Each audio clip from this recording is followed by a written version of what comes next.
Bueno, me alegro que vientos propicios me hayan traído los 3 últimos años a México, ¿no? Porque ya pensaba que no iba a volver o quizás no. Y bueno, yo viví 5 años aquí y me quedaron bastante grabados y hasta el punto de que me siento ya un mexicano. Cuando llego me siento con complejo de culpa porque pienso que este es mi país, que lo abandoné, ¿viste? Pero no lo abandoné mucho porque de hecho todos me están llamando casi siempre. Bueno, hay un libro que está afuera, que lo citó, ¿no? Teoría Transcultural del Arte, que ha sido un intento más bien que arrancó antes con un libro que hicimos con Juan H. Esticio Escobar, de ver la relación y la teoría occidental del arte, sobre todo la definida con el Renacimiento, en relación a las prácticas simbólicas de todos los países mal llamados periféricos, esto porque no somos ninguna periferia, ¿no? Es decir, todos somos centro y los centros sí tienen periferia, pero no puede haber nunca una cultura ni un país periférico, ¿no? Bueno, eso es indagación en relación a la teoría del arte para ver primero un intento fundacional de partir de otro punto, de un punto cero, diríamos, y hacer una tetralogía como a través del concepto de mito, como diríamos, que es el imaginario, lo que está en la cabeza, diríamos, ¿no? El rito como puesta en escena de ese imaginario,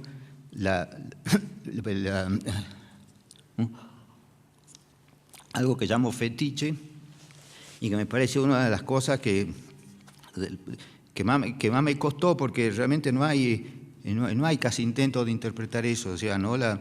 Tuve que partirlo a través del mismo concepto de la energía física, incluso la energía simbólica, la energía biológica, para llegar a la simbólica, porque la teoría occidental del arte es una teoría estática, digamos, es una estética estática, o sea, pareciera ser que lo que es arte hoy va a seguir siéndolo siempre, y la experiencia con los sectores populares nos muestra así que es totalmente opuesta a la concepción occidental, mientras en Europa siempre se quiso dar, por eso se habla de materiales nobles como el bronce, el mármol, se quiso dar cuenta de la fugacidad de la vida a través de la eternidad del arte, ¿no? La respuesta de los pueblos de África y de América, que yo veo bastante convergentes, ¿no?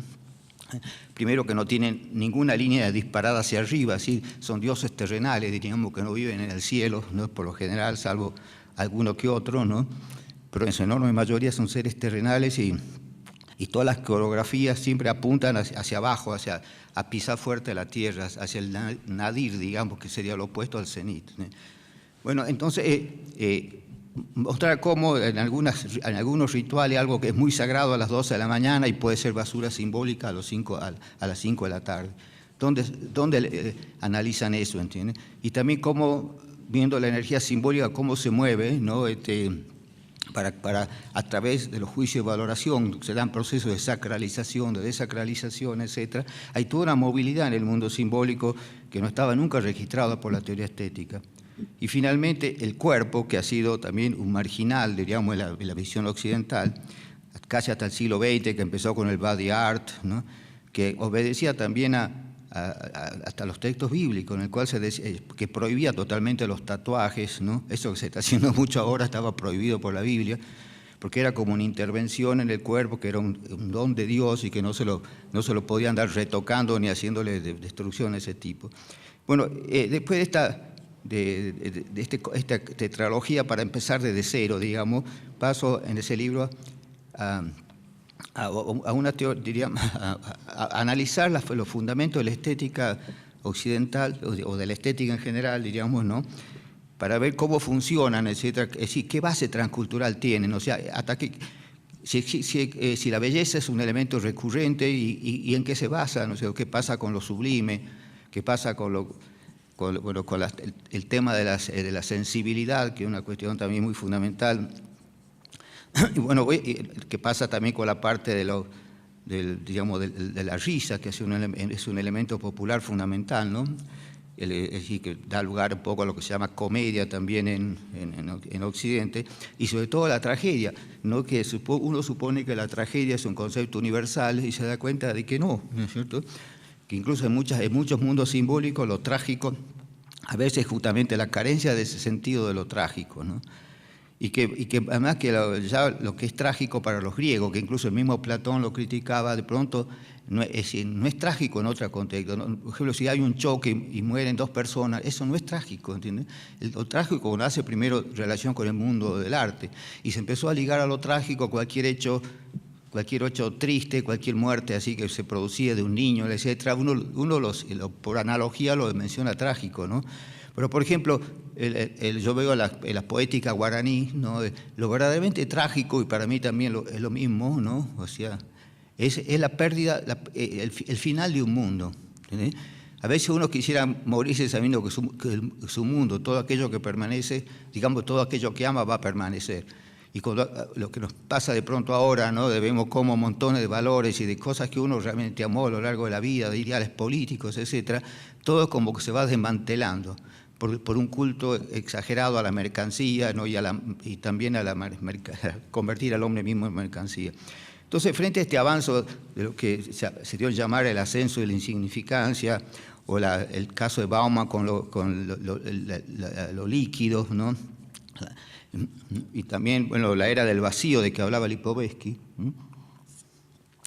Me puse en cierto momento, y después de haber terminado con el libro de Teoría Transcultural del Arte, que tenía que ir hacia otros procesos, ¿no? Como que son como los procesos de significación de la realidad. Por ejemplo, en Nietzsche, ¿no? En su libro Así habló Zaratustra, decía que realmente la valoración, o lo que el hombre pone en las cosas, ¿no es cierto? O sea, sino que la vida es una existencia vacía, ¿no? Y lo compara a una cáscara de nuez vacía, a la cual el hombre, ¿no? lo va llenando de sentido. Hay un proceso de significación de la realidad que hace que cada uno de nosotros, ¿no? Si usted hace algún análisis introspectivo, se va a dar cuenta, porque el hombre no es un animal que se contenta simplemente con vivir o con durar, ¿entiende? Siempre está queriendo encontrar el sentido de la vida. Y haber perdido el sentido de la vida, o no haberlo encontrado nunca, lleva a que mucha gente se suicide, ¿entiende? Entonces, ese animal de sentido que es el hombre, o un animal simbólico, como decía Cassirer, ¿no es cierto? lleva a este desafío, a esta cuestión digamos, de cómo y sobre todo frente a un mundo que se va desacralizando, ¿no? de cómo poder reparar eso, o sea, cómo poder volver a todas esas matrices de sentido, ¿no? para poder recuperar, ese reencantamiento del mundo.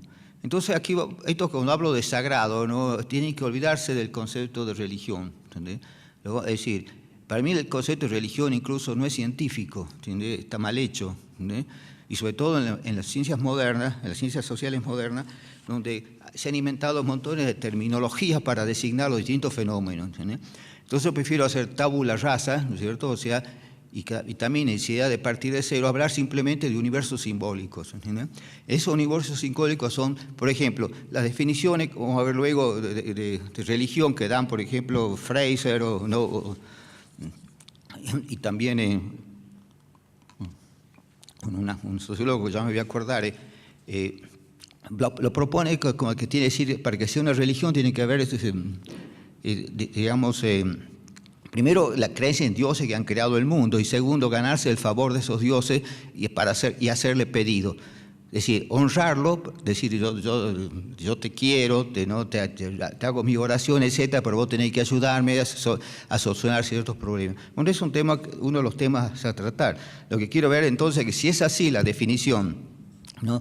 que se da de religión, tenemos que muchas cosas, es decir, vemos cómo puede ser, por ejemplo, que el Vaticano, como el cristianismo con su Vaticano y toda la estructura del poder mundial que tiene, puede ser equiparable por ejemplo, al llamado mundo simbólico guaraní, ¿no? Donde es un ñanderú, que es un hombre sabio, ¿no? que quizá el más sabio de la comunidad, que se maneja con lo sagrado, que tiene un pequeño altar, así casi como esta mesa, ¿no? Con algunos elementos simbólicos, y con eso y ahí en un lugar donde hacen cultos, bailan, etcétera, ¿no? Ese sistema simbólico nunca oprimió a nadie. La gente es tan poético que la gente lo busca, lo quiere, ¿entiendes? Entre ellos, ¿no? Incluso frente a esa cosa también que tuvo el cristianismo de expansión, ¿no? es decir, casi imperial, digamos, una especie de un imperialismo simbólico, ¿no? Ellos, digamos, ellos nunca han querido convencer a nadie, al contrario, no quiere que los extraños se metan en su mundo simbólico, por sentido de preservarlo, porque lo sagrado siempre se quiere preservar, sustraerlo de los manoseos. Entonces, como se dan cuenta que son cosas totalmente distintas, un hombre solo, los dos pobres, son culturas casi, que podríamos decir, desnudas, ¿no? O que con una enorme poética en el mundo simbólico, y si no pasemos algo que no es tan pobre como el budismo. El Buda nunca, en el análisis del budismo, es decir, no hay nada que tenga que ver con la trascendencia ni con la divinidad alguna, etc. Nunca se le está pidiendo favor a ningún dios, son normas, sistemas morales, diríamos, que enseñan a vivir la vida y a poner en valor las cosas, que ese es el sentido, diríamos, de todos los mundos simbólicos del planeta, ¿no es cierto? Buscan eso, significar la vida, cosa que a veces yo digo que la cultura es el arte de complicar las cosas, ¿entiendes? Vamos a ver algunos ejemplos de cosas que se pueden hacer tal vez en 2 horas, que pronto se le demandan meses, ¿cierto?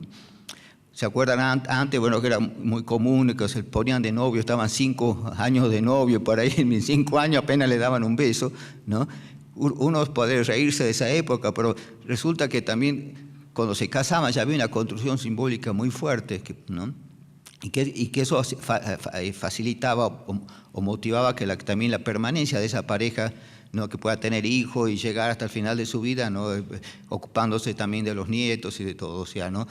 Todo esto son mecanismos de construcción de sentido, ¿no? Bueno, entonces me decía que en el cristianismo, por ejemplo, ¿no? Si uno analiza todo en el nivel africano, etcétera, ¿no? Con el culto a la fuerza vital que tienen casi todas las religiones africanas, vemos que el cristianismo que ha sido, yo vi que ha sido tomado como paradigma, ¿no? Cuando se habla ¿no? de lo sagrado, lo profano, etcétera, se está tomando como paradigma el cristianismo, de hecho. Y no, por ejemplo, si hablamos de alma, de espíritu, vemos que todas esas palabras están contaminadas. Por ejemplo, esa distinción entre lo sagrado y lo profano ya está contaminada por el creacionismo, que no puede nunca asumirse de una teoría antropológica, diríamos. ¿Por qué? O sea, porque para la ciencia antropológica, ¿no? Y lo cual no quita que alguien tenga otra mirada, ¿no? Es decir,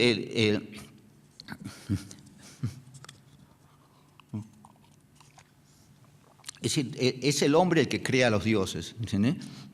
Y los dioses, no solo los dioses, sino que los dioses tampoco nunca están sueltos, vienen mezclados con otras cuestiones de valores, etcétera, que es lo que yo llamo también la zona sagrada, que es la zona preservada por naturaleza, aquello que es como el núcleo en una célula. Y en nosotros son aquellos valores que sabemos que somos infieles a esos valores, nuestra propia vida pierde sentido, nos sentimos canallas en el fondo porque no hemos sabido defender cierta cosa que para nosotros es central. Entonces, por ejemplo, si uno hace un análisis a nivel así arqueológico, ¿no? Vemos que lo más sagrado, lo sagrado se inicia con la mujer, ¿entendés? Es decir, la mujer, el hecho de la capacidad creativa de generar, de concebir un hijo y llevarlo en el vientre y después sacarlo al mundo y cuidarlo hasta que se muera, ¿no? Es visto es realmente como algo sagrado, porque no hay, lo más sagrado es justamente aquello que da vida. Y después por asociación a la mujer, eso se ve en estatuillas, cosas de un mundo muy arcaico, ya está la mujer como hecho sagrado. Uno la ve, incluso aquí me estaba pensando ahora la figurilla de Cuiquilco, ¿no? Son mujercitas hermosas, es decir, pero también con las piernas anchas, se ve como que se potencia el aspecto generativo. Esas mujeres bonitas de Cuiquilco, ¿no? que coincide con el... Bueno, se acabó esa cultura con el volcán Xitle, ¿no? que fue casi en la época del nacimiento de Cristo, ¿no? Entonces, todo eso, es decir, y después la Madre Tierra, que también tiene esa capacidad, ¿no es cierto?, de absorber y generar vida, etc. Entonces, se toma como en el cristianismo, eso en el sentido va a contrapelo del resto del mundo. Entonces, yo digo que a veces es un paradigma de un no paradigma, ¿entendés? Lo que menos habría que poner como paradigma, porque, es decir, yo he ido, me acuerdo en el secundario, a escuelas católicas, ¿no? Colegio católico, y bueno, y todavía nos enseñaban, es cierto, que que la verdadera vida que se escribe con mayúsculas, está en el cielo, y por lo tanto había que pasarla rápido, morirse lo más pronto posible para ir a la verdadera vida, ¿no? Aquello que es lo más sagrado en el punto de vista antropológico, como el caso de la maternidad, es vista como, y el acto sexual consecuente es visto como algo, ¿no?, prohibido, diríamos, como algo sucio. Por eso que Cristo necesita nacer de una paloma prácticamente, igual que el Espíritu Santo, para que a su vez el gran Dios no se ensucie, ¿entiende? No se ensucie con la vida, ¿entiende? Entonces, y vemos también la proscripción, ¿no?, es decir, de todas ya las normativas, ¿no?, morales, así de cómo manejar el cuerpo, que casi hasta el avanzado del siglo XX las mujeres no podían mostrar nada. Todavía en el Islam siguen casi obligadas a no mostrar nada, ¿no?, es decir, el cuerpo como negado, porque son estas tres religiones, diríamos, monoteístas, ¿no?, como que primero es el judaísmo, ¿no? El judaísmo ha tenido también, tiene muy fuerte esa cosa represiva, que la toma el cristianismo, ¿no? Y también la tomó el Islam, pero el Islam supo superar eso, es decir, que mientras tanto tiene algún sector todavía que no, como lo hubo siempre, porque ya arrancó con los omeyas así, que eran demasiado pietistas, pero por algo los omeyas fueron a los 50 años de que comenzó el Islam, digamos, ¿no?, antes del año 700 ya lo habían matado a todos los omeyas, ¿no?, por la dinastía de los abasidas, que justamente era al cual se trasladan a Bagdad, y todo el ciclo, eso, el caso de las 1001 noches, que toman toda esa historia de Oriente, y en el año 1000, más o menos antes del año 1000, tienen un corpus de un libro realmente que es uno de los grandes monumentos de la humanidad en la parte, desde el punto de vista literario, ¿entiendes? Y eran gente que, si bien era piadosa, podríamos decir, pero, ¿no?, y yo he estado conviviendo a veces también en África, así ¿no?, y los veo a tipos muy bien, no tienen nada de fanáticos, es decir, toda esa imagen que nos están dando del Islam tiene que ver con ese pequeño brote fundamentalista que lo tuvo siempre, pero que nunca tuvo tanto poder como ahora, y yo creo que gracias también un poco a las intervenciones primero de Inglaterra y después también de Estados Unidos, etcétera, que han potenciado, y después, ¿no?, otros negocios globales que se están dando alrededor de eso, ¿entiendes? Pero, por lo tanto, el cristianismo queda solo en eso, ¿entiendes? O sea, solo en esta negación de la vida, diríamos, ¿no? Bueno, esto lo hago como algo como general, ¿no? Pero también uno de los puntos de vista, si uno quiere hablar del reencantamiento del mundo, ¿no?, tiene que ver en esa difícil relación, que no le llamaría matrimonio, ¿no?, entre mito y razón, diríamos, ¿no?, entre el pensamiento analítico y el pensamiento simbólico. Pero yo me daba cuenta, sí, eso me llevó a volver también incluso a toda la filosofía iluminista, ¿no es cierto?, ¿no?, hasta qué punto, etcétera, el pensamiento analítico, la llamada razón, ¿no?, una razón con mayúsculas, ¿no?, que además también ese es otro cuento, etcétera, ¿no?, porque pareciera que la razón es única y que funciona en base a los esquemas de valores occidentales. Entonces, cuando uno dice racionalizar no algo, es decir, incluso como esa razón que nació, digamos, al servicio de la libertad, de la igualdad humana, etcétera, que fue un instrumento para emancipar a Europa, especialmente del poder divino de los reyes, etcétera, fue un elemento para romper las opresiones en Europa, pero cuando se exportó al resto del mundo no sirvió para eso, y eso ya quedó claro en la misma asamblea de la Revolución Francesa, ¿no?, cuando se discutió qué iban a hacer con Haití. Y bueno, y sabían que los derechos humanos no podían ser para los negros, porque si no se quedaban sin esclavos, ¿entiendes? Entonces los derechos humanos eran para ellos, para los otros seguía siendo la misma vara de siempre, ¿no? Y bueno, eso también propició que fuera Haití, diríamos, el primer país que se independizó en América. Entonces, esa razón, ¿no es cierto?, ya empezó a hacer aguas ahí, ¿no?, ab inicio, diríamos, al confrontarse con el resto del mundo, y en el tiempo actual se da cuenta que, de forma imperceptible, ¿no?, cuando se habla de racionalizar, no se está hablando ya de derechos humanos ni de mejoramiento de las condiciones de vida. Esa razón se ha vuelto una lacaya, diríamos, del mercado, ¿cierto? Es decir, se supone que la economía tiene que ser para favorecer para el hombre, es decir, para que el hombre pueda vivir cada vez mejor. Es decir, tiene que ser una esclava del hombre la economía. Y resulta que es al revés, ¿entiendes? O sea, el hombre es un esclavo de la rentabilidad del capital. O sea, por ejemplo, cuando dicen, me acuerdo una vez, hace algunos 20 años, no sé, se racionalizó, entre comillas, una gran fábrica, que era metalífera, ¿no?, que se llamaba Somisa, y quedaron 5.000 familias en la calle, 5.000. Y entonces se hablaba de racionalizar la empresa. ¿Te cuenta? Eso está mostrando que detrás de este hecho hay otra escala de valores, que la escala de valores justamente racionalizar es velar por la salud del capital a expensas de que uno tenga que matar o desplazar a familias enteras que vayan decir, dejarla fuera del mundo. Es decir, entonces, no hace falta dar muchos ejemplos. Sabemos que la razón ahora tiene su domicilio en los bancos, ¿no? Y nosotros, qué sé yo, estamos siempre sujetos a avances continuos, porque el neoliberalismo es cada vez más feroz, cada vez quiere uniformizar no solo ese concepto de racionalidad, sino incluso está destruyendo nuestra sensibilidad. O sea, está homologando a la sensibilidad, quiere que todo el mundo sienta y llore y eche lágrimas por las mismas cosas. ¿Sí?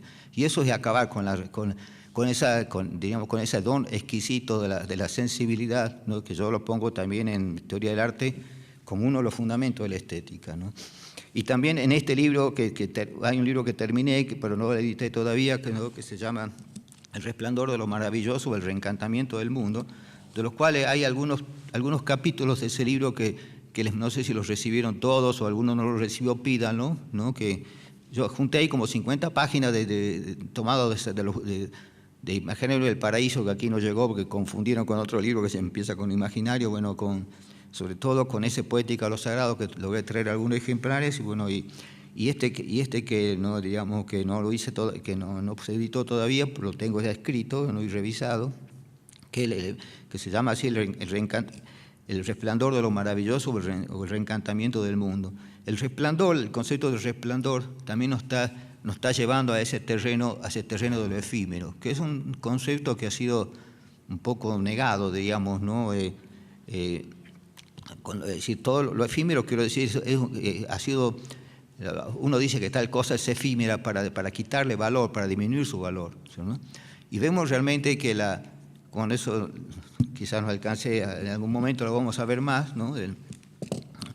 Que decir que justamente todas las grandes prácticas, ¿no?, la gran condensación y liberación de la energía simbólica, etcétera, se da a través de lo efímero. Cuando más efímero es mayor la fuerza. Es decir, si estas luces, por ejemplo, que están aquí, yo las tengo alumbrando un mes entero, ¿no?, será como la vemos ahora. Pero si yo toda esa cantidad de voltios, digamos, lo condenso, digamos, y lo disparo en 2 minutos, 5 minutos, entonces vamos a vivir una cosa de resplandor. Entonces, cuando más fuerte, cuando más potente es lo sagrado, esa condensación del sentido, ¿no?, más, a menor tiempo de liberación de eso va a ser mayor la potencia de lo que quiere decir todo ese ritual o ese sentido, ¿no? Entonces, hay que, por el lado de lo efímero, ¿no?, es decir, yo creo que es la mejor manera de poder entrar en toda la movilidad del mundo simbólico, ¿no? Entonces, bueno, quiero ver si pongo un poco de orden y empezar con este tema que de mito, digamos, empecemos con el concepto de mito y razón, ¿no? Bueno, se dice que, admitiendo que el Homo sapiens pueda tener 100.000 años, ¿no?, se habla de que el origen de la razón, del famoso logos, ¿no?, es decir, nace con Genófanes, ¿no?, que él vivió entre 565 y 470 años antes de Cristo, ¿no? Bueno, porque dice, según Mircea Eliade fue el primero en rebatir las concepciones de la mitológica, digamos, de la divinidad, y por lo tanto de querer desprender de eso, ¿no?, un concepto ya en parte de razón, ¿no? Pero esto, en un principio creo que eran, todo en el fondo se reducía a palabras, ¿no? Pero el mito era como palabras sagradas, pero se empezó a dar una modalidad, ¿no? Es decir, que por lo menos en el cual, por ejemplo, ponía que en el Ilíada Néstor, ¿no?, se manejaba, diríamos, dando descripciones de los fenómenos, un discurso narrativo, diríamos, mientras que Ulises lo hacía al revés, o sea, él se movía en base a argumentaciones. Si uno se acuerda de la infancia, yo me acuerdo cuando era chico, iba al cine y al día siguiente le quería contar, y a ustedes les habrá pasado lo mismo, quería contar a un amigo cómo era la película. Entonces, es tan distinto con lo que uno hace ahora que lo que hacía cuando eres niño, ¿no? Pues una mentalidad más infantil, digamos, es contar el argumento. En cambio, si ahora me pregunto de una película, voy a tratar de evitar lo argumental porque no terminaría nunca. Trato también de condensar en algunos conceptos, ¿no? Entonces, eso fue el inicio, digamos, de un discurso descriptivo de los hechos y otro, diríamos, discurso argumentativo que trata de ir al fondo de esos hechos más que de relatarlo así por sí mismo, ¿no? Bueno, ese fue supuestamente el origen de eso, que se fue desplazando y dio lugar a la filosofía, ¿no?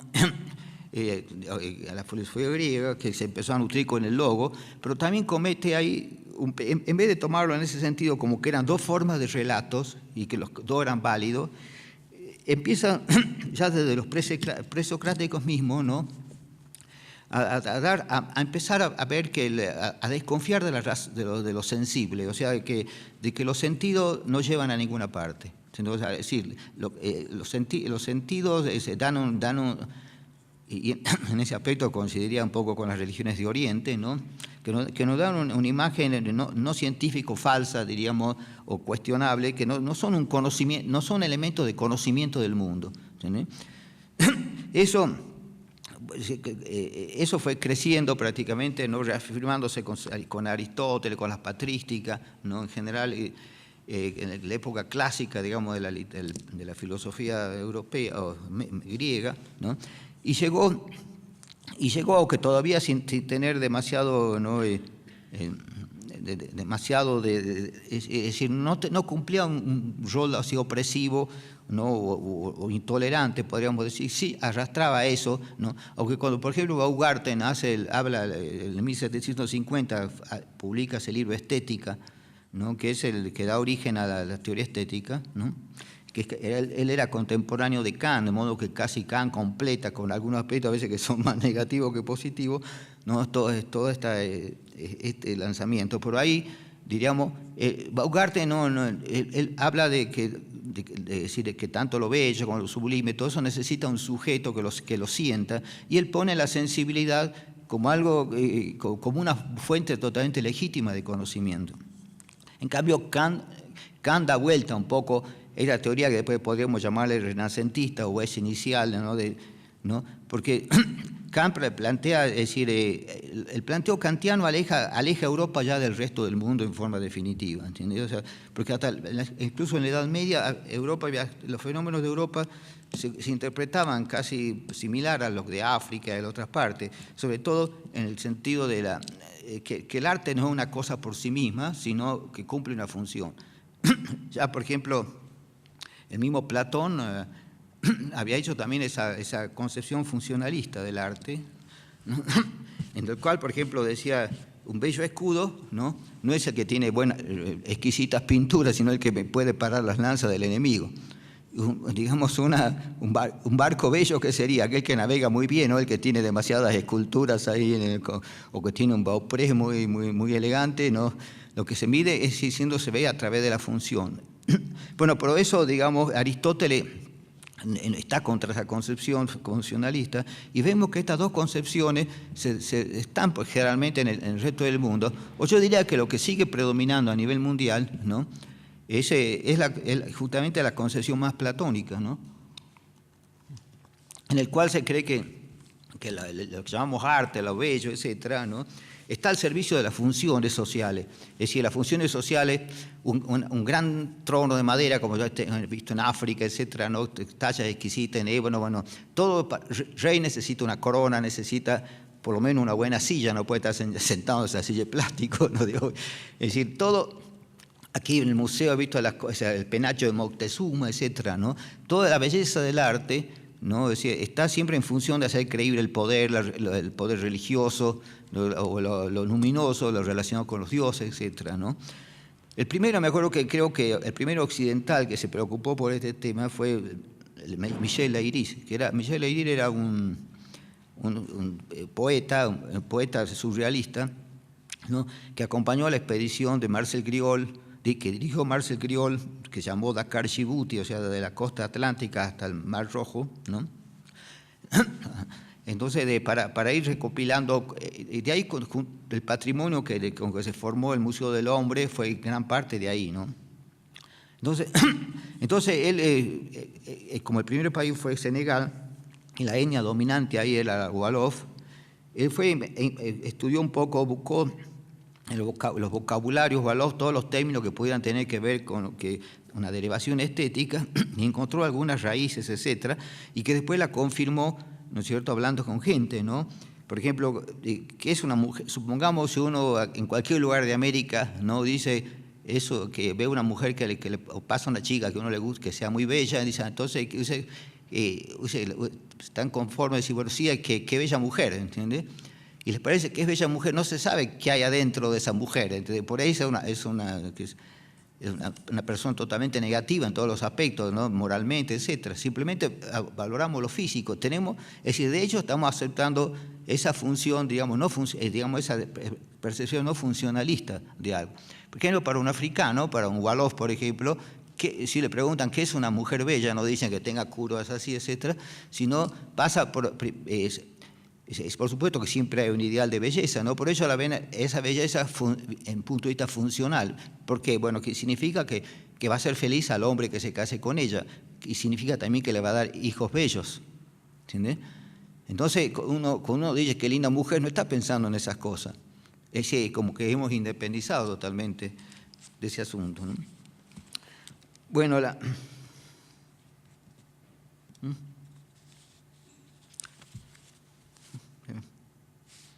es decir, de todas maneras, ¿no? Yo creo que, así como el hombre, digo yo, a veces tiene dos brazos y los dos brazos son más o menos iguales, ¿no?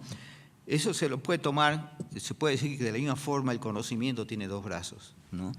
Es decir, un brazo es la vía simbólica y la vía analítica. Después vamos a ver luego cómo Cassirer define al hombre como animal simbólico, ¿no? Mientras que la razón empieza ya, digamos, si tomamos 100.000 años, no empieza, bueno, en el año 25, o sea, 250 años estarían dominados prácticamente sin ninguna injerencia de eso que se llamaría el logo, no, sino puramente por el tema simbólico. Y hasta el día de hoy yo creo que el hombre, y sobre todo nuestros pueblos, ¿no?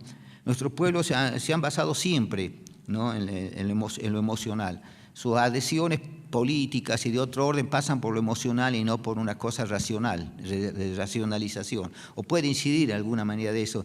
Pero si dicen, por ejemplo, tal, no lo votes a tal porque es ladrón, digo, para ello el robo, por ejemplo, y la mentira, son dos elementos que están en casi todas las sociedades, diríamos, ¿no? Porque no puede haber, el pacto social, ¿sobre qué se basa, no?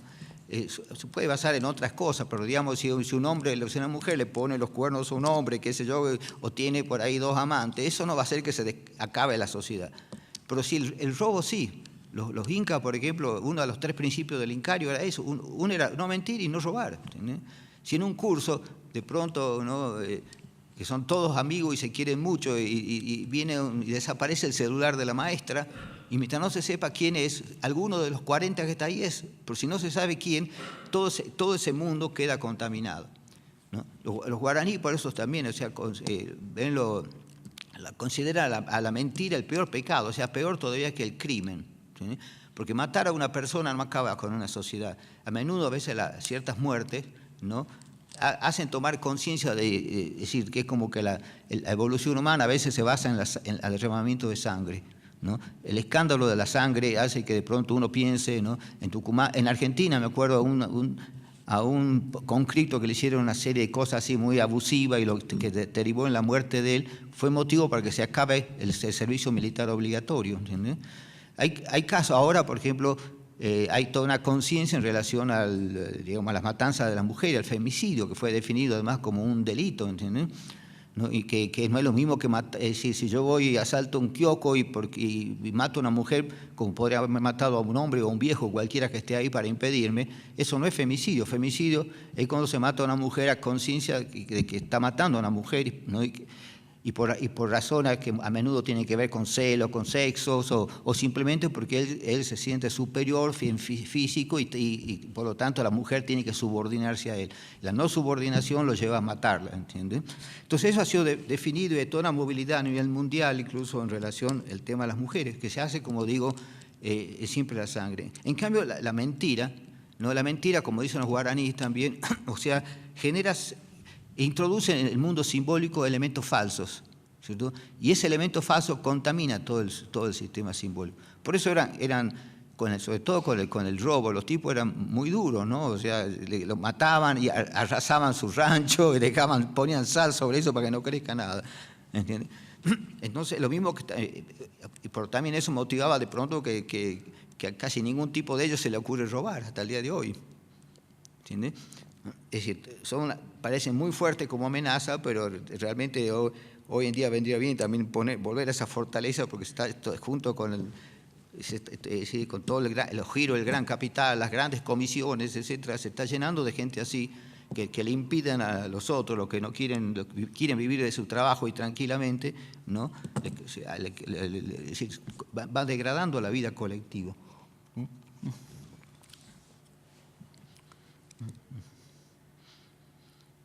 Bueno, incluso esta idea de la complementación, yo creo que va bien, pero lo cual al decir complementación, no quiere decir que sean simultáneos, ¿no? Yo creo que, por ejemplo, si uno va al cine, ¿no? A mí se me ha pasado que es una película que por ahí tiene algún elemento emocional, que uno tiende a sacarle lágrimas o emocionarlo diferente, ¿no? Entonces, hay uno cuando va al cine es un momento puro, digamos, para el mundo simbólico, para yo interpretar todo lo que me quiere decir al margen de todo análisis, ¿entendés? Entonces, pero cuando digamos, la manifestación de lo simbólico se va haciendo larga, la razón tiende a intervenir. Es decir, lo que veo es que la razón siempre es un aguafiestas, ¿no? Que siempre está queriendo intervenir en los procesos simbólicos para desencantarlo, para quitarle, es decir, como diciendo, la emoción es un pecado prácticamente, ¿entiendes? Entonces no te dejes llevar por eso, no vas a llorar por esta cosa, ¿no? ¿Por qué no? Que deje que llore por lo que quiera, ¿por qué tiene que imponerle por qué va a llorar y por qué no? ¿Entiendes? Entonces, sin embargo, cuando nosotros, me acuerdo que éramos jóvenes, íbamos a un ciclo de cine, así del Nouvelle Vague, y al salir íbamos a un bar de la esquina, ¿no? En la calle Corrientes, ahí en Buenos Aires, y bueno, podíamos estar 2 horas discutiendo sobre esa película. Entonces ahí entra a jugar la vía simbólica. Entonces, la vía analítica. Entonces, a partir de ese análisis, puede ocurrir que me dé cuenta realmente que eso es todavía más importante de lo que yo pensaba, ¿no? Y aquello que me hizo llorar, que yo pensaba que podía ser para llorar más todavía, o puede ser que yo descubra que realmente me dejé llevar por ciertas emociones, etcétera, y que no era para tanto, no era tampoco una gran obra de arte, ¿entienden? Por eso es un análisis posterior, no puede ser simultáneo, ¿eh? Por eso también cuando lo efímero es el mejor antídoto, diríamos, contra las intromisiones de la razón, ¿cierto? Porque no le deja tiempo a montar, diríamos, todos esos mecanismos, ¿no? Entonces, nunca va a haber lo contrario, o sea, que el pensamiento simbólico vaya a querer intervenir o interferir en los procesos analíticos. Además, no sé tampoco cómo podría, ¿entiendes? Entonces vemos eso, ¿no? Como una falta de respeto, pero al mismo tiempo, es decir, el pensamiento racional, ¿no? Yo, si tomo, por ejemplo, la escuela racionalista de la Sorbona, ¿no? Es decir, al cual viene Lévi-Strauss, por ejemplo, ¿no? y muchos de los que han trabajado con el mundo simbólico, también como Gilbert Durand, por ejemplo, ¿no? Que vamos a comentar ahora, ahí, en ese gran centro, diríamos, intelectual, hiperintelectual, diríamos, ¿no? Donde parece que, que ninguna emoción está bien vista, ¿no? Personas que trabajaron con los mitos, como Levi-Strauss, ¿no? Con sus 4 libracos de las mitológicas, ¿no? Entonces, él, como de algún modo, como para justificarse ante todos los señores de la Academia Francesa, ¿no? Llega a decir que no, que ojo, diciendo porque el mito habla incluso bueno, o que el pensamiento mítico, diríamos, se maneja con pautas más o menos semejantes a las que tiene el pensamiento positivo, como le llaman ahí a la parte racional, y que diciendo tiene poca diferencia, y que habla de que hay, incluso que opera, dicen, que opera en el pensamiento simbólico una lógica, ¿no? Una lógica, digamos, que la lógica que practica ahí es prácticamente la misma que la que rige el pensamiento analítico, ¿entiendes? Pero lo que pasa es que todavía no se la ha podido estudiar más a fondo. Como diciendo, más adelante, cuando podamos establecer más investigaciones sobre todo cómo se mueve el pensamiento simbólico, ¿no? Es decir, diríamos, vamos a poder entender mejor esto y por lo tanto a no estigmatizarlo, a reconocerle esa validez que nunca se la reconoció a Occidente, salvo pocos momentos, ¿no? Quizá el momento más importante ha sido el del romanticismo, ¿no?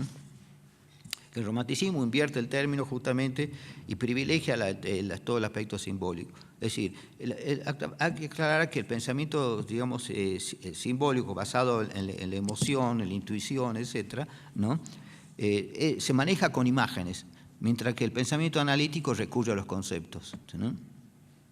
Y por lo tanto se puede llamar también, si quieren, un pensamiento simbólico, ¿no? Aquel que usa palabras para poder de alguna manera interpretar o dar cuenta de los sentimientos. Porque lógicamente el curso analítico no va a buscar nunca dar cuenta de los propios sentimientos, ¿no? Sino de criticar, diríamos, todo eso, ¿no? O sea, por ejemplo, y además Levi-Strauss con la idea, no sé, de quizás echar luz a toda esa cosa, esa afirmación, que digamos que es una afirmación tonta, etcétera, porque realmente lo bueno, lo positivo de ese lenguaje es decir, él intenta un reduccionismo que le va quitando, para poder rescatarlo ante los ojos de los académicos, le está quitando toda la energía. Es como que yo quiero explicar la poesía con tal de acabar con la poesía. De modo que para mí leer un poema sea como leer un tratado de matemático, de cualquier cosa, ¿entiendes? Entonces, pero llega a ese extremo. Lo mismo que fue un discípulo también de Gastón Bachelard, es realmente es un poeta, diríamos, ¿no? Y ha escrito y ha trabajado mucho en su libro, incluso sobre el fuego, el agua, ¿no? Todos los elementos, ¿no? Ha hecho un intento, sí, muy interesante de centrar el pensamiento en la vía simbólica, ¿no? Bueno, pero sin embargo, Gilbert Durand, que creo que fue uno, bueno, tiene un libro que es muy clásico, ¿no? Que se llama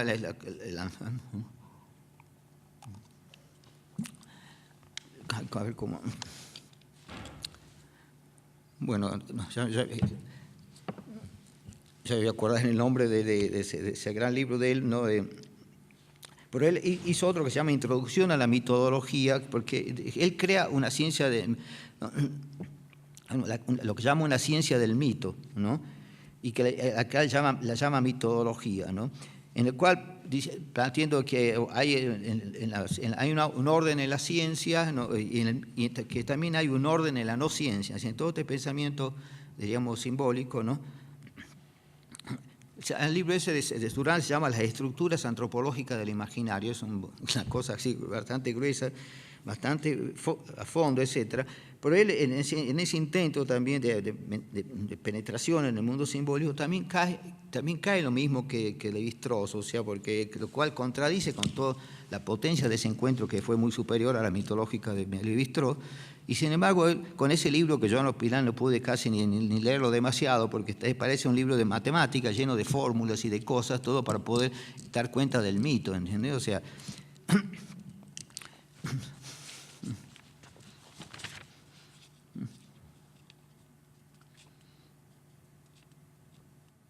Entonces, supuestamente esa ciencia del mito buscaría también el mitocidio en el fondo, ¿no? Porque justamente si yo a través de esa ciencia del mito puedo llegar, ¿no?, a la verdad, a una interpretación única, ¿no es cierto?, hacia la verdad única de una interpretación, como diciendo el mito esto está queriendo decir tal cosa. Y eso, por ejemplo, es algo que la ciencia social, en las traducciones, yo en México aquí trabajamos mucho también con traducciones, con Carlos Montemayor, que hizo un gran trabajo en esto también, ¿entiendes? Pero siempre no nos damos cuenta de cometer otro pecado también, ¿no? Que es el hecho de como vamos a ver luego cuál es la estructura del símbolo, del mundo simbólico. Yo no puedo decir tal cosa significa tal otra, porque justamente ahí lo estoy convirtiendo al símbolo en un signo, ¿entiendes? Es decir, eso vamos a ver enseguida ahora, ¿no? Entonces, él también, con esto, ¿no?, dice, sin embargo, dice, bueno, que hace bueno, un poco la atenuante de que solamente se puede saber cuál es la interpretación a través de la redundancia o de la recurrencia. O sea, si los mismos hablantes, los mismos miembros de esa cultura, casi todos coinciden en algo, coinciden que eso significa eso, ¿no? Quiere decir entonces que la misma cultura ha ido reduciendo ese poder, digamos, del mito, que sobre todo es un poder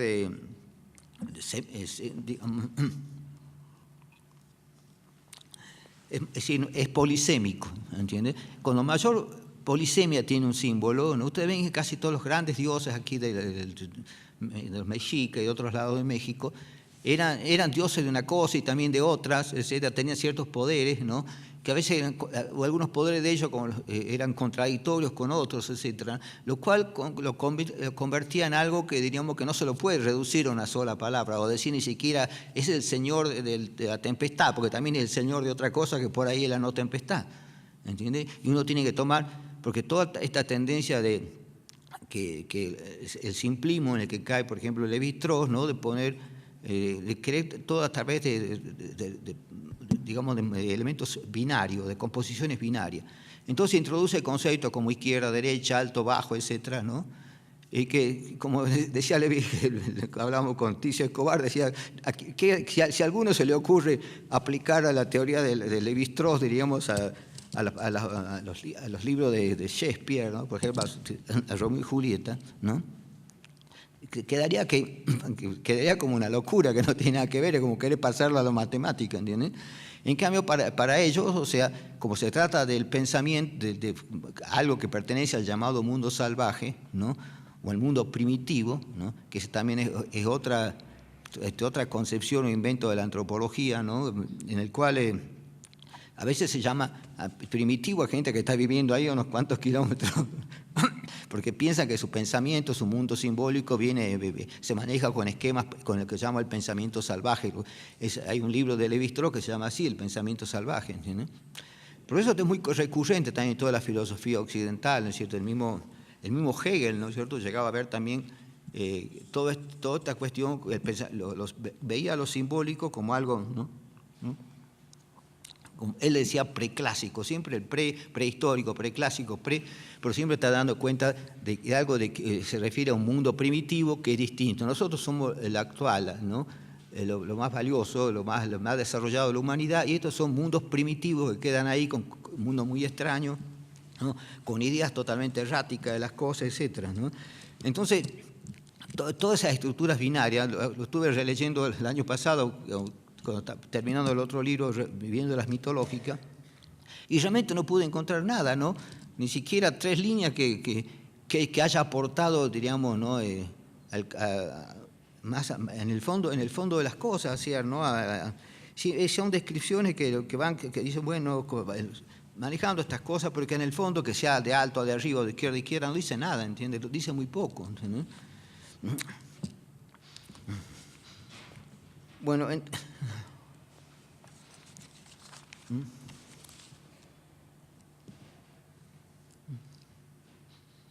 decir, entonces todo esto es como un intento de domesticar, diríamos, al pensamiento simbólico o al mundo, ¿no?,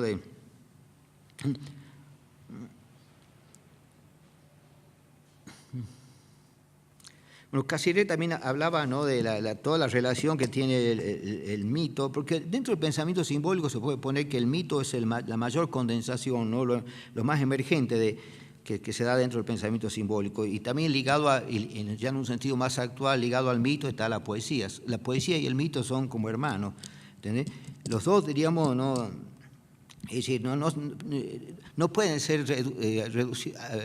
reducidos a lo científico, ni el mito, ni la poesía, justamente porque su elemento fundamental es la polisemia. Mientras, supongamos, si yo propongo una hipótesis científica, ¿no?, tengo que acudir a la muestra de la realidad, y la muestra de la realidad me va a decir si es real o no es real, si está bien o está mal, ¿entiende? En cambio, eso no puede ocurrir en el campo digamos, del pensamiento simbólico, ¿no?, de este campo de lo polisémico, primero porque son hechos culturales, y como hechos culturales en sí no pueden ser erróneos o no erróneos. Un argumento puede ser erróneo, por una poesía no puede ser mala la poesía, pero no puede ser errónea, ¿entiendes? Entonces no puede someterse tampoco a ninguna prueba de la verdad, como si tiene que por fuerza que someterse el pensamiento analítico.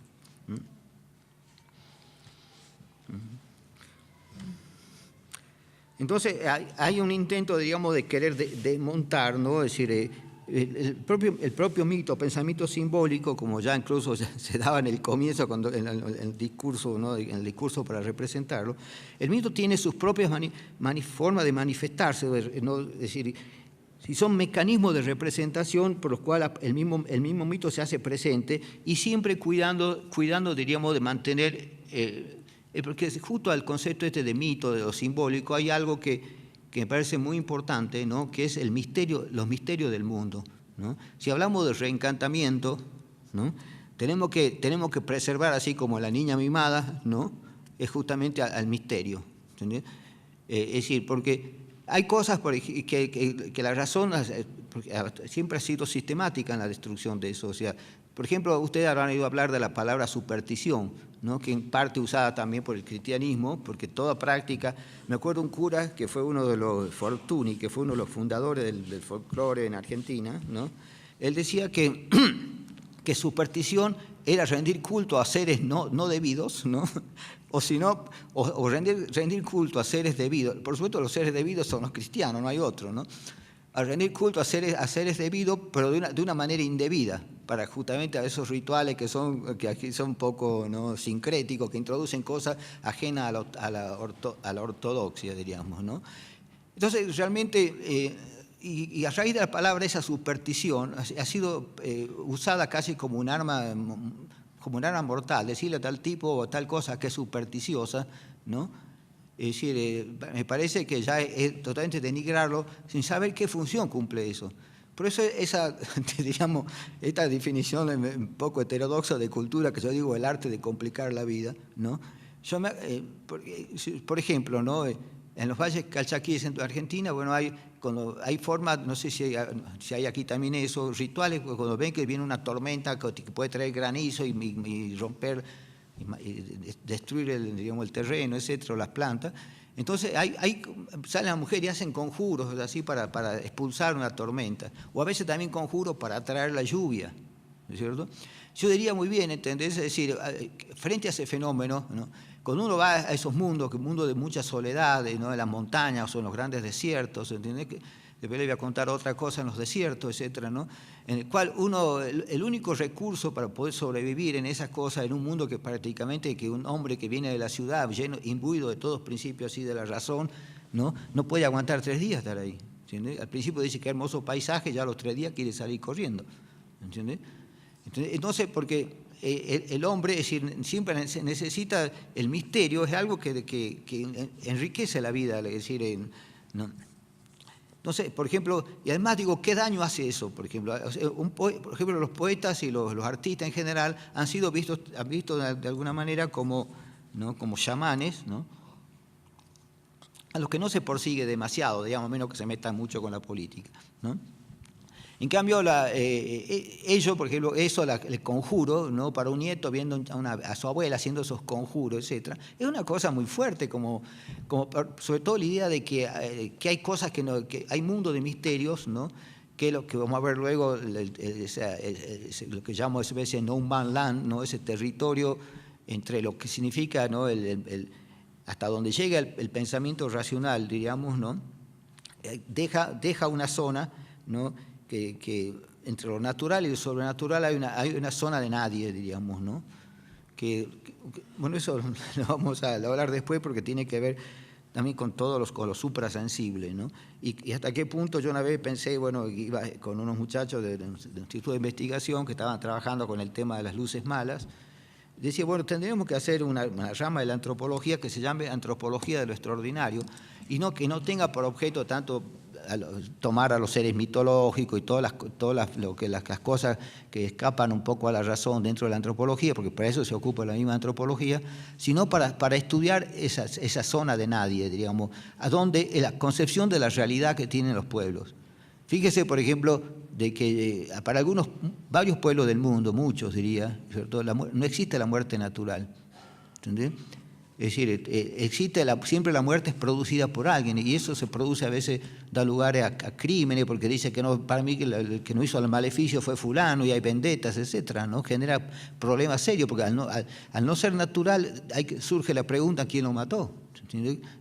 Bueno, y sin embargo, ¿cómo podemos hablar de ahí? De lo sobrenatural, decíamos, si algo tan natural como la muerte lo ven como un hecho sobrenatural causado por, ¿no? Entonces, nosotros creemos tener, diríamos, una visión totalizadora de este tema, pero de hecho no la tenemos. A mí me ha pasado de ver cosas que yo no estoy condicionado para aceptarla.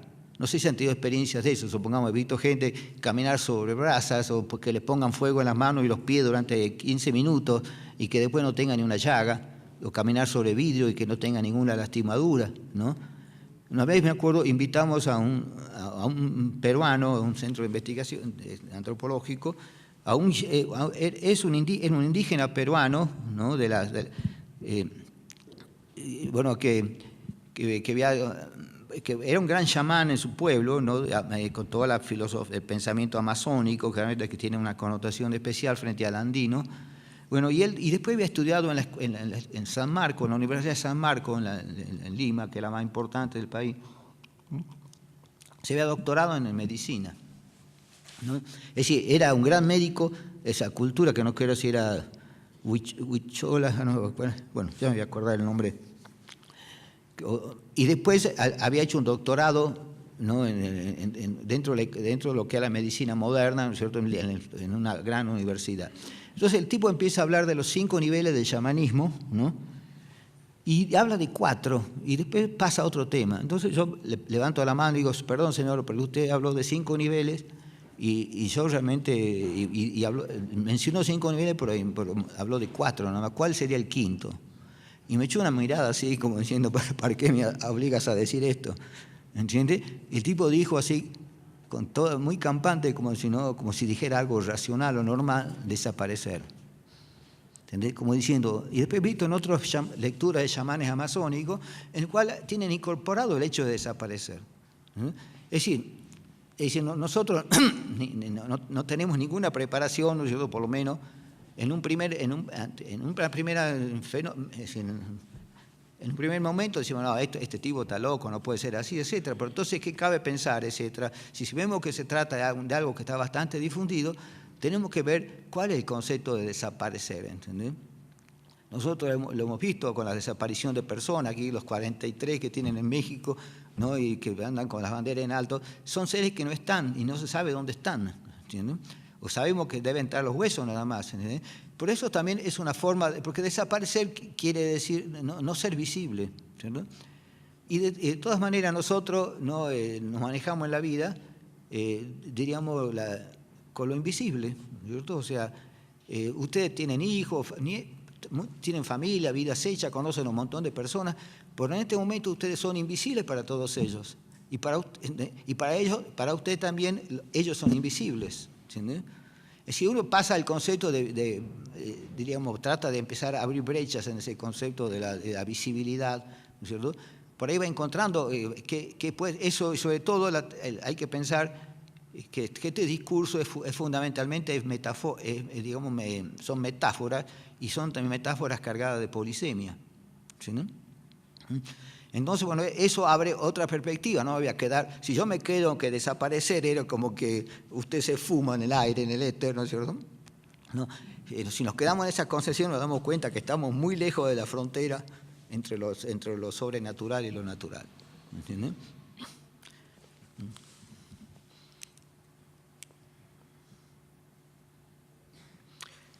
Bueno, siempre también mucha gente defendió al mito, ¿no? Goodall, por ejemplo, que uno también de un filósofo muy leído en relación al mito, que diciendo que sin el mito la filosofía quedaría como perdida ¿no? en un mundo de abstracciones, ¿no? O sea, desconectada de la existencia, ¿no? y de todo arraigo con la realidad. Bueno, uno ve también toda la recurrencia, ¿no? Fíjese, Freud habla del complejo de Edipo, y ¿de dónde viene eso? Viene de la mitología. O hablar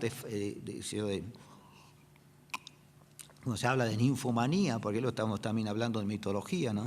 Es decir, todos estos paradigmas a veces son utilizados, ¿no? Porque esa es la función de algún modo del paradigma.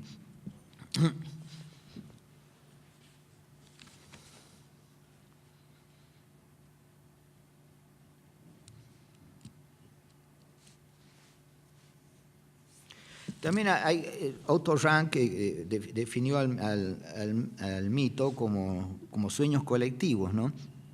Pero también creo que también ese es otro error, porque si bien el mito y el sueño pueden tener algunos puntos de contacto, y hay algunos mitos quizá que se manifestaron, surgieron a través de los sueños, son de estructura distinta, porque primero el mito es mucho más aleatorio, ¿no? Y todos los intentos de hacer interpretaciones de los sueños, creo que también pecan no son transculturales. El mismo Jung y todo eso, el mismo Freud también, o sea, lo estudiaron en función de las realidades de donde ellos vivían, ¿entiendes? O sea, y las cosas que les contaban a su gente, ¿entiendes? Por si uno va, por ejemplo, a Oceanía y todo eso, el miércoles vamos a hablar un poco del tema del más allá, ¿no? Y bueno, ve que hay cosas que son magníficas, ¿no? En toda la relación extra, como la palabra sueño significa más de una sola cosa, ¿entiendes? Y es decir, porque nosotros también, a veces digo, sueño con ir a Francia, ¿entiendes? Está diciendo la palabra sueño, por eso no es un sueño exactamente, ¿entiendes? Hay un mundo en el cual se junta el sueño con el deseo. Y el sueño, tiene también una gran interrelación. A veces cuando uno sueña hay momentos, ¿no? que hay interferencia del sueño, digamos de la llamada vigilia en el sueño, y también interferencia del sueño a la vigilia. ¿Entiendes? Bueno, vamos a hablar un poco también en relación a esta voy a ir para no pasar al tema, a volver un poco sobre la estructura, ¿no? Hay tres cosas que son parientes, digamos, que hay que manejarlo por separado, ¿no? Bueno, uno sería la señal, la otra el signo y la otra el símbolo, ¿no? La señal es convencional, o sea, si yo pongo que el color rojo es para detenerse, yo podría haber puesto, en vez de que sea el rojo, que sea el azul, cualquier otro color, ¿entiendes? Es decir, pero sí tiene una interpretación unívoca, porque si fuera polisémico se matarían todos, ¿entiendes? Entonces, el signo, lo mismo que las palabras también, que son signos, etc., pueden tener una o dos acepciones, pero en algunos casos solo una, ¿no? En cambio, y es totalmente arbitrario, diríamos, el signo. Mientras que el símbolo, bueno, interviene un elemento de que se trata de un pensamiento analógico, ¿no? Tiene que haber por fuerza una necesidad, diríamos, ¿no? Un elemento en común, que lo vamos a analizar ahora, cuál es la estructura del símbolo, ¿no? Pero sí, siguiendo en el otro terreno está la señal, ¿no? La señal a veces es más biológica, ¿no? O también puede ser un motivo de un aprendizaje, ¿no? Es decir, por ejemplo, la señal, hay algo que depende, tanto en el hombre como en el mundo animal, ¿no? Hay elementos que son preconscientes, ¿no? y que de algún modo es lo que nosotros llamamos un poco instintivo, cual que maneja, etcétera, ¿no? Yo me acuerdo que dejé de manejar porque me daba cuenta de que era muy racional en el manejo. Si uno se pone a pensar, voy por la izquierda o por la derecha, ya chocaste. Tenés que hacerlo, tiene que ser instantáneo. ¿Tenés? ¿No? Entonces, bueno, entonces eso, en el caso de la señal, bueno, es decir, que todo, por ejemplo, los animales se manejan con unas pocas señales, ¿no? de estampida, un etólogo que ha hecho una experiencia de cómo los animales, los predadores, por ejemplo, las aves predadoras tienen una cabeza corta, las alas antes y una cola corta también, ¿no? En cambio, y se dan cuenta que si invertían eso, ¿no? Que la cola larga, ¿no? Las aves que no hacen daño son los patos, los cisnes, todo eso tiene una cabeza larga y atrás se abren las alas y la cola corta. Si uno invierte esa imagen, no se convierte, es la imagen de un predador. Entonces, porque si hacían correr por un alambre, por ejemplo, de esa forma, así, había montones de pajaritos y ni lo miraba. Pero cuando lo hacían correr en sentido inverso, volaban todos. ¿Entiendes? Hay 1, 2, 3 que dan la señal de alarma y escapan todos. ¿Entiendes? Bueno, esto es muy útil en todo el mundo biológico, ¿no? Pero bueno, ahora vamos a ir a la estructura del símbolo, ¿no?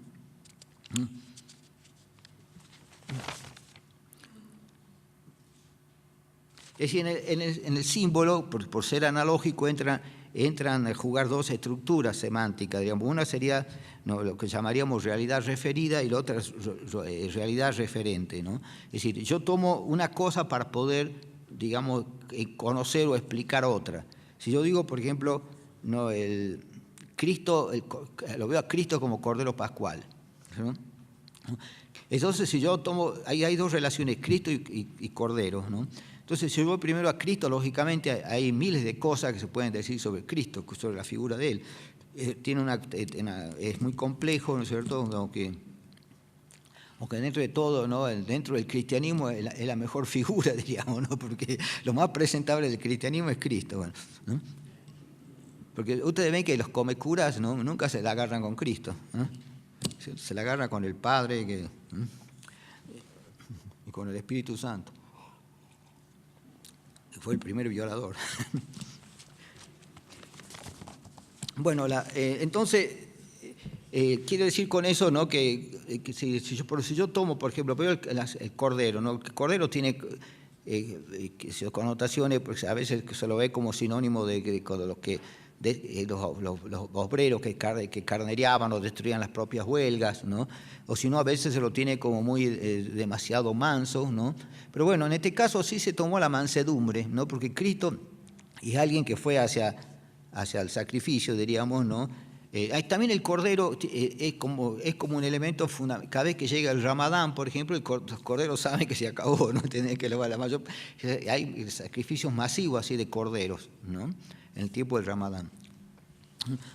¿No? Entonces, lo que se toma ahí, si yo digo Cristo Cordero Pascual, estoy diciendo primero que Cristo fue el sentido del sacrificio, porque es una redención que se basada en el sacrificio, ¿no? y que dentro de la lógica simbólica es muy poco explicable, diríamos. Diríamos, hay una falta de lógica en esa especie, diríamos, del sistema de redención cristiano. ¿Entendés? Porque, digamos, si los mayas tiraban chicas jóvenes, ¿no?, a los cenotes, ¿no?, lo hacían pensando, había cierta racionalidad, ¿no? Uno sacrifica algo bello, ¿no? ¿Para qué? Para conseguir, para que la sociedad no sea azotada por males, o para que se puedan dar ciertas cosas, ¿no?, como elemento de una magia digamos, de propiciar algo, ¿no? En cambio, diríamos que alguien, ¿no?, que los pecados de los seres mortales, diríamos, tengan que venir un hijo de Dios o quien sea, ¿no es cierto?, alguien a redimir los pecados de él, ¿no es cierto? Yo no veo que entre en la lógica del sacrificio. Hasta el momento no le encontré nexo, ¿entendés? O sea, me parece que es muy rebuscado como elemento, ¿no? Porque en último caso, en vez de redimir eso, ¿no?, y además, ¿por qué si el mismo Dios, ¿no es cierto?, tiene tanto poder, ¿por qué no acabó? ¿Por qué lo tiene que mandar al pobre hijo a que le hagan todo lo que le hicieron, ¿no es cierto?, cuando él podría haberlo solucionado de forma más directa, ¿no?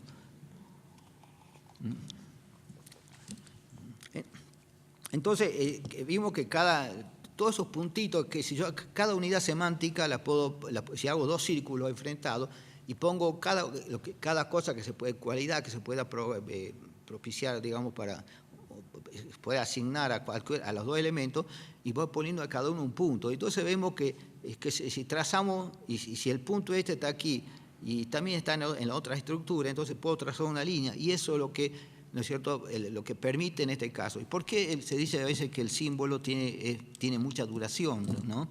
Porque simplemente, es decir, al tener mucha cantidad de sentidos, ¿no?, que quedan, yo le llamo semas libres. Los semas atados son los que sirven para componer esa metáfora o ese símbolo, ¿no? Y los otros, ¿no es cierto?, los otros quedan libres, o sea, quedan libres para futuras asociaciones.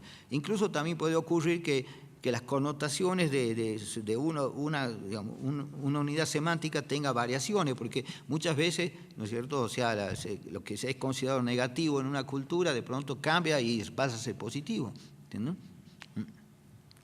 Entonces, es decir, ser mujer en el siglo XIX no es lo mismo que serla en el XX y menos en el XXI, ¿no? Y hay una gran movilidad en eso, ¿no?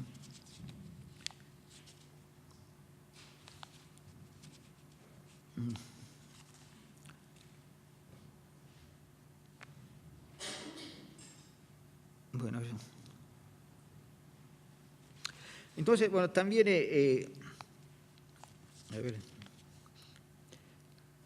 volviendo, quería hablar del tema de Cassirer, ¿no? Que él en el año entre 1925 y 1929, en 4 años, ¿no?, publicó tres tomos que se llama Filosofía de las Formas Simbólicas, ¿no?, bueno, donde define al hombre como animal simbólico, ¿no?, es decir, criticando al mismo tiempo toda la definición esa más usada de Aristóteles, que llaman son politikon o animal social, etc., ¿no?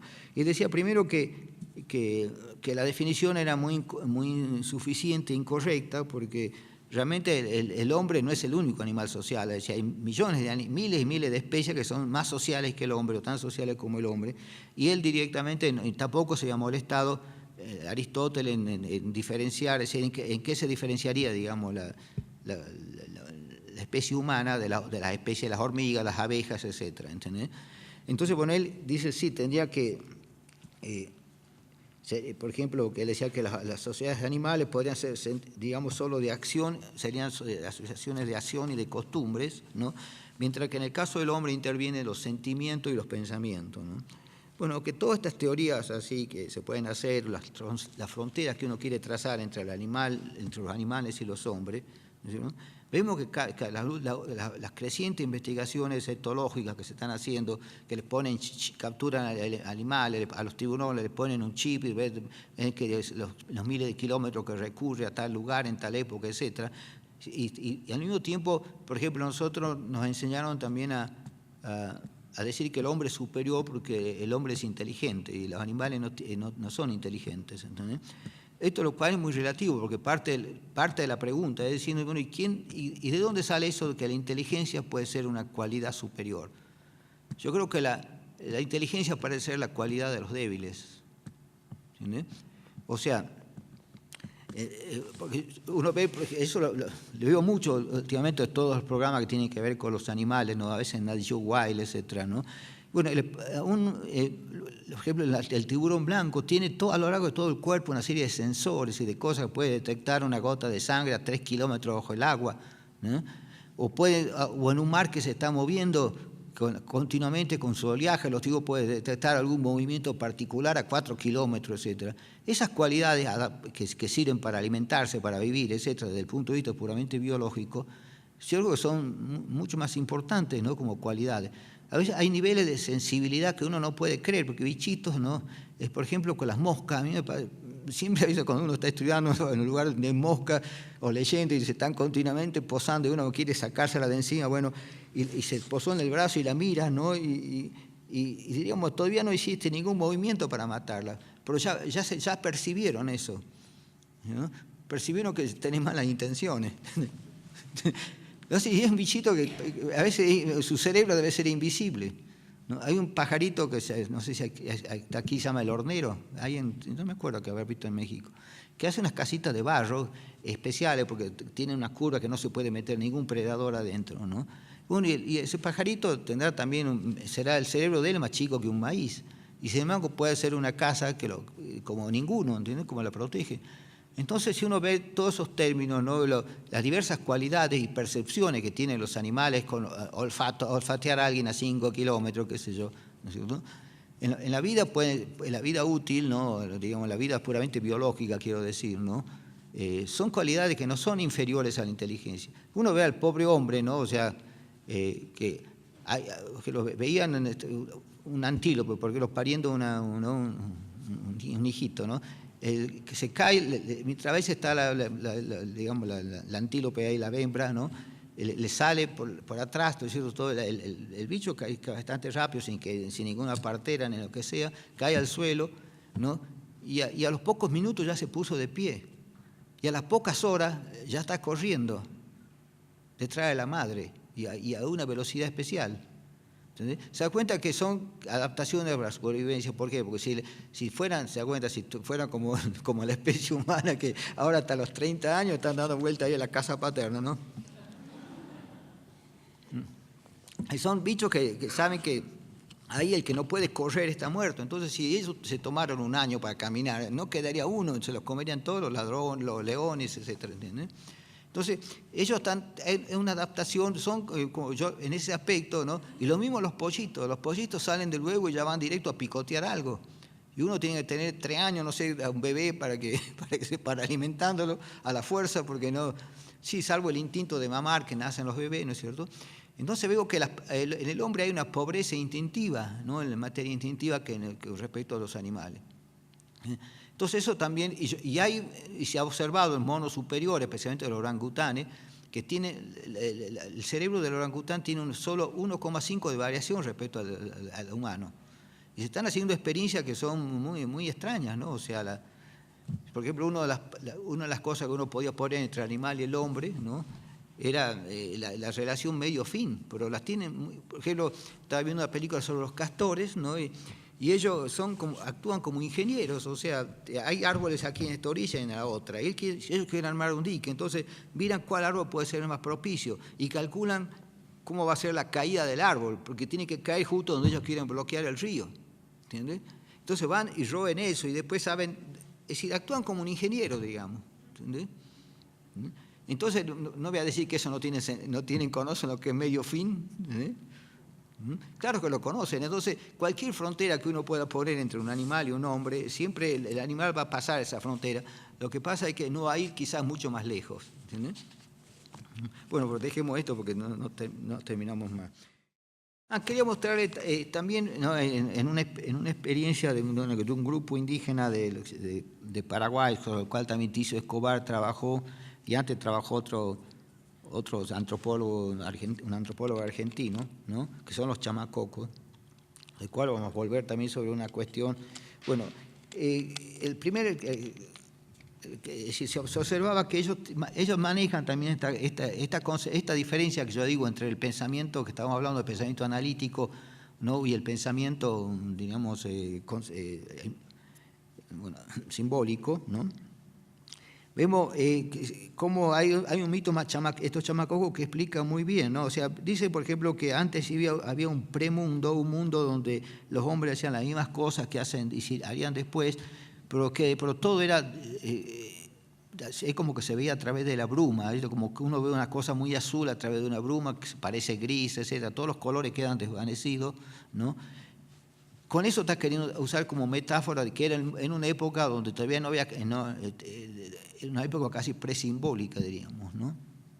Donde no había venido todavía algo que signifique la vida y que le dé sentido, la fundación del sentido, en cierta manera.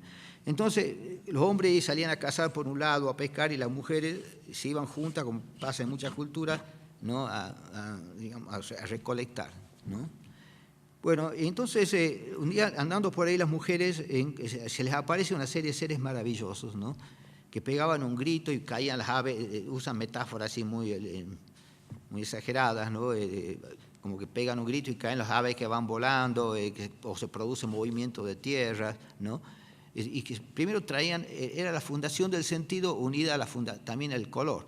Entonces, por primera vez se iluminan, los seres pasan a tener colores fuertes, ¿no? Entonces, la actitud de las mujeres, ¿cuál es? ¿Entendés? O sea, ante todos estos extranjeros, que eran casi todos hombres, ¿no? Aparentemente habría una sola mujer, porque no sé, quizá habría más, pero por lo menos en los registros antropológicos se ve solamente que hay una mujer que se llama Ashnuhuerta, ¿no? Y fíjese que es una cosa muy interesante, porque es una diosa que solo se ocupa de las prescripciones estéticas.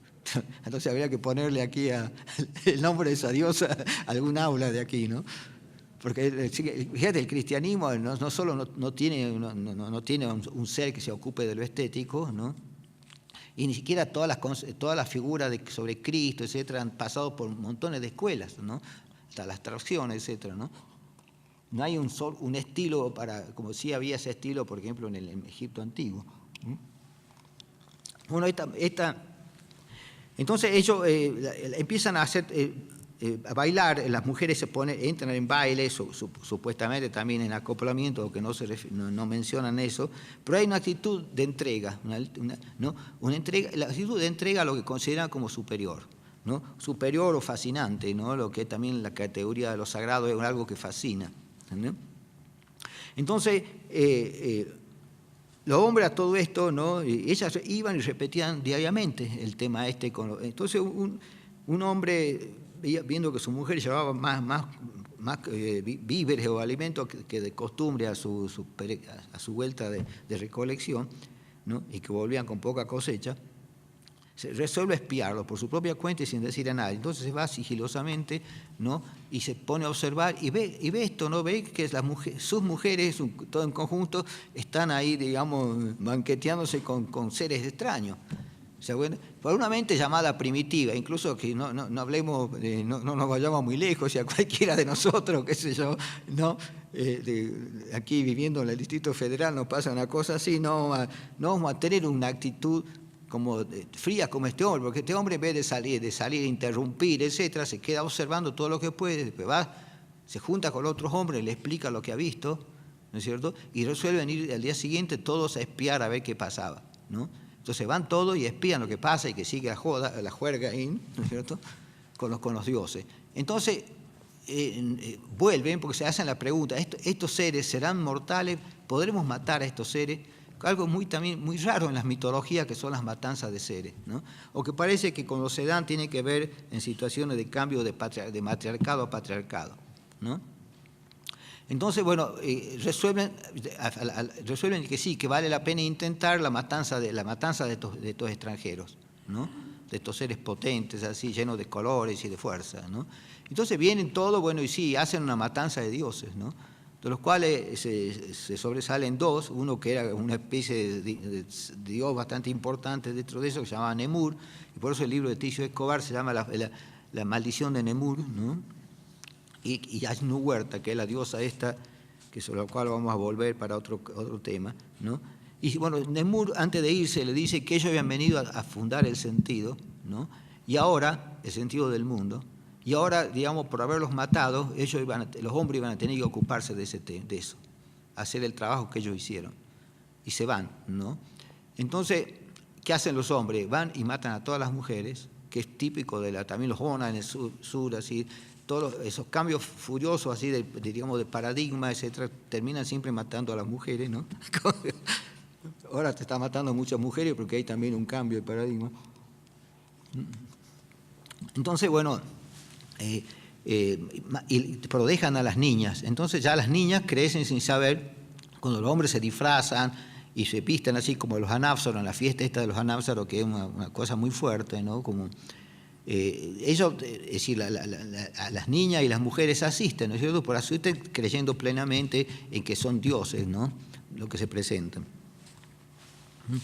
Entonces, bueno, con respecto, ustedes ven que cuando indagando a los chamacocos, ¿no?, no sé si Ticio Escobar o el otro que estuvo antes, ¿no?, vieron que usaban dos palabras, uno se llama ego y otro set, ¿no? El ego sería la reflexión intelectual. Esto que yo estoy explicando, digamos, ¿no?, de tanta deliberación, observación, etcétera, para alguien que está haciendo las fiestas con sus mujeres, ningún ser hoy en día, ¿no es cierto?, soportaría una actitud como hiperracional, diríamos, ¿no? No los matan hasta estar seguros de que son mortales.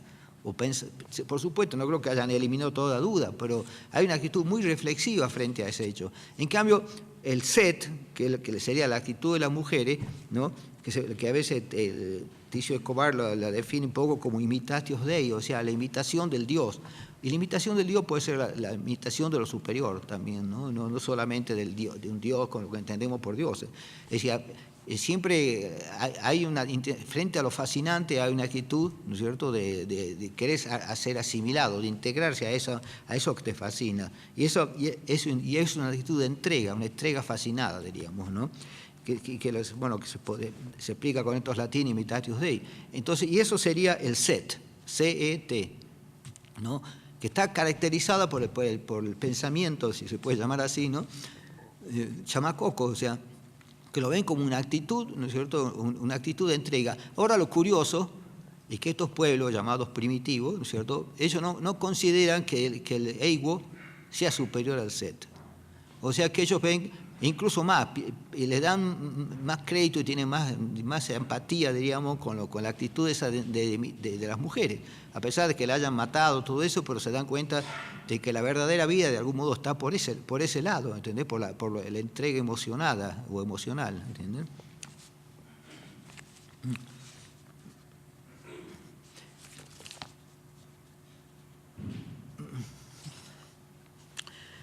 Bueno, no sé si seguir hablando.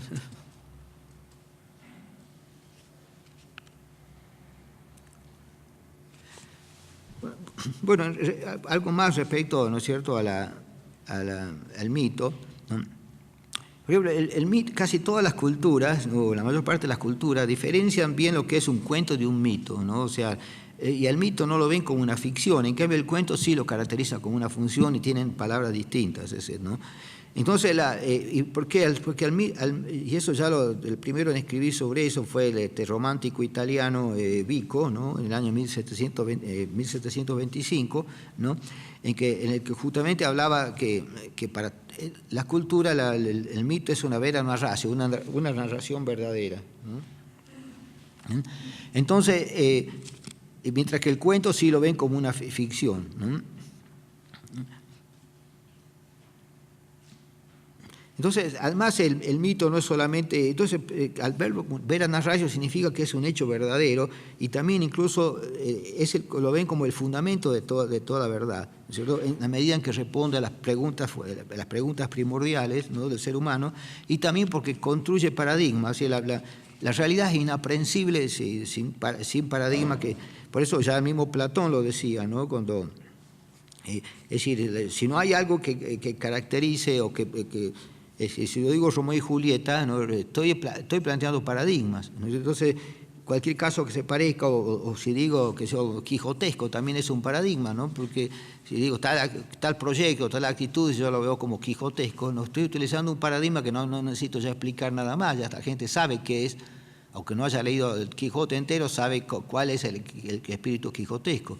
Bueno, todo esto diríamos, es lo fundamental, ¿no?, de la sensación de que toda acción humana significativa tiene que tener su propio paradigma, ¿no? Y al mismo tiempo la cultura puede haber también una crisis del paradigma, porque con un paradigma de pronto ya se vuelve como antiguo, como no deja de expresar el sentimiento actual de la gente, como vemos en estos últimos tiempos cómo han ido cambiando muchos paradigmas, ¿no?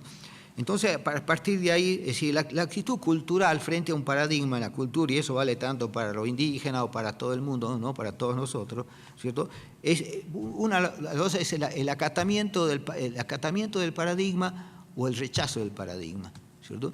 Es decir, no hay casi como términos medios, porque si yo frente a un paradigma, o yo lo defiendo porque me parece valioso y importante, ¿no es cierto?, y si estoy en contra, ¿no?, es decir, bueno, lo combato. También hay actitudes intermedias, o sea, ¿no? Hay muchas personas que dicen, sí, yo soy cristiana y hacen gala de cristianismo, pero no van a misa, no son coherentes con lo que hacen, ¿entendés? Entonces, para que no lo vean como ateo, como lo que sea, ¿no? Se disfrazan un poco, etcétera, ¿no? Esa actitud no es cultural, digamos, porque si todo el mundo está diciendo, posando cosas y después no cumpliendo, no siendo coherente con lo que esa cosa significa, es decir, vamos cayendo en una, ¿no? Es decir, en lo que está pasando ahora, ¿no? La liquidez de los valores, ¿no? Que todas las cosas se dicen, se hacen. Primero hay entre la acción, por un lado, ¿no? Y entre la palabra y la acción hay kilómetros de distancia. La palabra va por un lado, la acción por el otro. No sé, cada uno predica cosas aparte, ¿no? Entonces todo eso es producto, ¿no? Justamente de esa coherencia, ¿no? Y también a veces se le ha acusado al mito de propiciar la evasión, ¿no? Y es todo lo contrario, ¿no? O sea, yo creo que el hombre, igual que un poco que el buen arte o la buena literatura, ¿no? Enseña al hombre a maravillarse, digamos, del mundo y a comprometerse, ¿no? Es decir, justamente la profundidad del mito, que está relacionada también con un elemento de lo sagrado, ¿no? Lleva en parte a comprometerse. Además, eso de que generaron en algún momento como que el mito fuera un aliado de la opresión, es una cosa totalmente falsa, ¿no? Primero porque, si bien hay mitos que propician la opresión, ¿no? Hay otros que son totalmente lo contrario, o sea, por ejemplo, algo que movió fuerte en los Andes, ¿no? El mito de Incarrí, que Incarrí había sido uno de los últimos incas matados por los españoles, en el cual, ¿no es cierto?, le habían cortado la cabeza, ¿no? Entonces, y lo habían desmembrado, como se hacía normalmente. Entonces, el mito de Incarrí dice que todas estas partes descuartizadas de Incarrí se iban uniendo, ¿no? Fíjate, si lo ven como parábola también de la descolonización. Y la descolonización es justamente eso, es la reintegración de organismos desorganizados, de organismos dispersados, diríamos, de organismos que le han quitado coherencia. ¿Entendés? Entonces, cuando terminara de integrarse bajo tierra esta figura digamos, de Incarrí, iba a surgir, ¿no es cierto?, y se iba a dar un pachacuti, que ellos llaman que es la inversión. Los pachacuti, el pach es un elemento que corta, que cava la tierra, etcétera, ¿no? Entonces, como a la asada sería, ¿no? Entonces, yo levanto tierra, ¿qué hago? La tierra de abajo la pongo de arriba, la pongo arriba. Bueno, que se iba a dar esos pachacuti. Y de algún modo es cierto, porque fíjese todos los movimientos que se han dado en este momento en el mundo andino. Del mundo andino salieron los 10 mandamientos para salvar al planeta, a la humanidad y la vida, que fue presentada por Evo Morales en las Naciones Unidas, y que realmente es lo más sensato que he visto a nivel de documentos indígenas, ¿no? Yo me dediqué prácticamente a armar los primeros 2 libros es decir, de recopilar documentos indígenas, ¿no?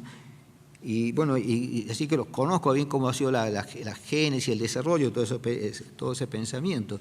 Y bueno, y ahora lo veo que del resto del mundo, en el año 70, por ejemplo, ¿no?, había por lo menos 6 o 7 líderes importantes en África, ¿no?, que trataban de unir el socialismo o producir un socialismo africano, una adaptación, digamos, de todas estas teorías de la liberación a su propio continente, ¿no? Fue Krugman, Nyerere, Lumumba, bueno, ¿no? Y en Asia también estaba Gandhi, estaba Mao, etcétera, bueno, salían como teorías o cosas que movilizaron hay que buscar en América muchas corrientes maoístas, etcétera, más filiales al campesinado, mientras que el otro parece tener más filiación con el intelectualismo urbano. Estaba hablando un poco del tema del compromiso. Bueno, justamente este documento que yo digo presentó Evo Morales, ¿no?, incluso cada uno de los mandamientos viene con un par de páginas en el cual recurre a todos los mismos, a las estadísticas, a las Naciones Unidas, muchas cosas que no se dicen normalmente porque son muy atroces, ¿no?, sobre el estado del mundo. Bueno, entonces es decir, toda la filosofía andina, diríamos, ¿no?, que tiene también un desarrollo como de casi 7.000 años, ¿no? Es decir, estaba unida con las estadísticas y todos los elementos que están verificando con cifras cómo están las cosas, ¿no? Bueno, eso de dónde sale, ¿no es cierto? Sale de los indígenas, que los indígenas siempre eran vistos como algo así como algo que está quieto en la historia y que sirve como elemento para medir el avance de nuestra modernidad, ¿no? La movilidad de nuestra modernidad que iba parándose a dónde, ¿no es cierto? Y mientras a ellos se lo veía como, era el árbol que está aquí a la orilla del camino que me permite ver la velocidad del auto en que voy, ¿entiendes? Y ahora es al revés, ¿cierto? De África no se cae nada, de Asia tampoco, fíjense lo que pasó con los chinos, ¿no? En relación al discurso inicial, bueno, socialista, etcétera, ¿no? Después en Europa, si bien hay algunos pensadores importantes, ¿no? que pueden estar apoyando estos procesos, ¿no? Pero no hay así a nivel de movidas populares o de pueblos enteros que estén proponiendo elementos ya no para que los respeten a ellos o salvarse ellos, sino para salvar a la humanidad.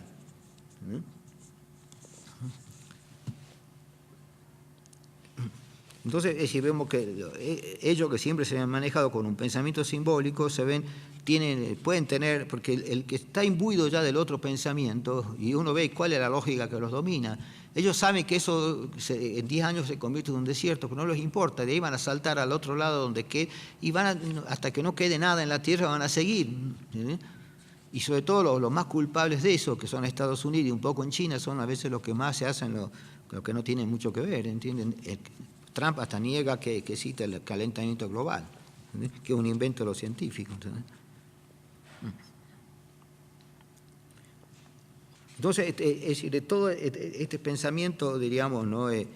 Simbólico, justamente es aparte un poco de la emoción, ¿no? Ustedes ven, por ejemplo, cuando viene un líder que les da a los pueblos en América varias cosas, ¿no? Les reconoce derechos, etcétera, ¿no?